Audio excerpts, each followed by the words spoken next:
Hello dear students of class 10th biology.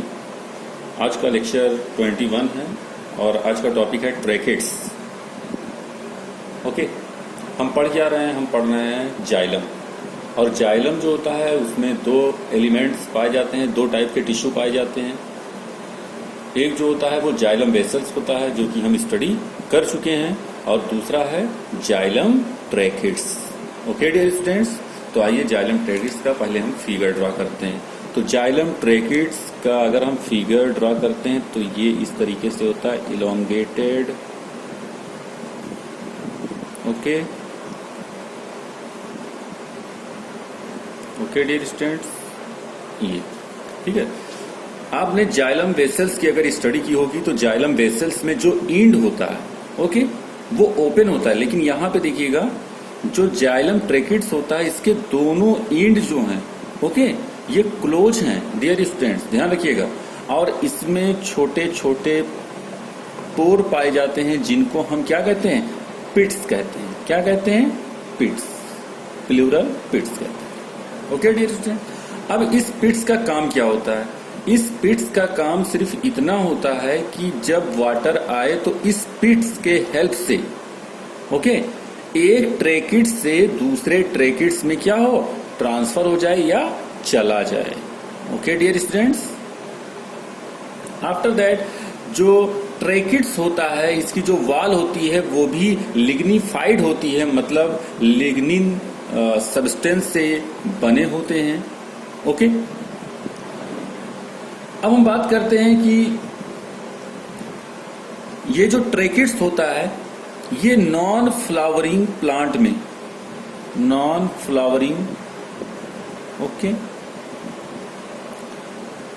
Non flowering plant means जिसमें flower नहीं लगते हैं। तो जो नॉन फ्लावरिंग प्लांट होते हैं उनमें ट्रैकेट्स, जाइलम का ट्रैकेट्स वाटर कंडक्शन का काम करता है डियर स्टूडेंट, ध्यान रखिएगा, वाटर कंडक्शन का काम करता है ये नॉन फ्लावरिंग प्लांट में। ओके, लेकिन अगर फ्लावरिंग प्लांट है तो जाइलम वेसल्स, जाइलम वेसल्स जिसकी स्टडी हम कर चुके हैं, वो भी वाटर कंडक्टिंग का वर्क कर सकता है, फंक्शन कर सकता है, और ट्रैकेट्स भी वाटर कंडक्शन का फंक्शन परफॉर्म कर सकता है, या दोनों साथ मिलकर कर सकते हैं, या दोनों में से कोई एक कर सकता है। लेकिन ये flowering, in case of flowering plants की हम बात कर रहे हैं। लेकिन अगर नॉन फ्लावरिंग प्लांट्स है तो उसमें सिर्फ ट्रैकेट्स ही वाटर कंडक्शन का फंक्शन परफॉर्म करेगा।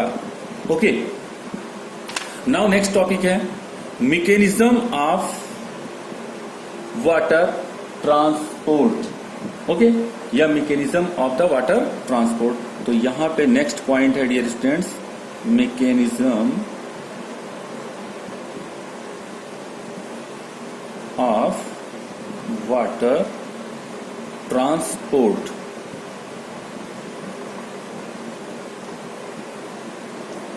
ये हो गया हेडिंग। ओके डियर स्टूडेंट्स, अब मैकेनिज्म ऑफ वाटर ट्रांसपोर्ट, तो आप जानते हैं कि प्लांट के अंदर जो वाटर ट्रांसपोर्ट मैकेनिज्म होगा वो परफॉर्म होगा किसके हेल्प से? रूट के हेल्प से। ओके, तो रूट का बेसिक नॉलेज तो हमको होना चाहिए ना। अगर रूट के जो टिश्यूज होते हैं कि उनमें कौन कौन से टिश्यू पाए जाते हैं रूट में, तो उसका बेसिक नॉलेज तो हमें होना चाहिए, तभी हमें हमारी समझ में आएगी कि मैकेनिज्म ऑफ वाटर ट्रांसपोर्ट कैसे होता है डियर स्टूडेंट्स। ओके, तो आप समझ लीजिएगा, रूट के बेसिक नॉलेज को आप समझ लीजिएगा। रूट की जो सबसे आउटर मोस्ट लेयर होती है, okay, outer most layer, okay, उसे हम इपीब्लेमा कहते हैं, इपीब्लेमा।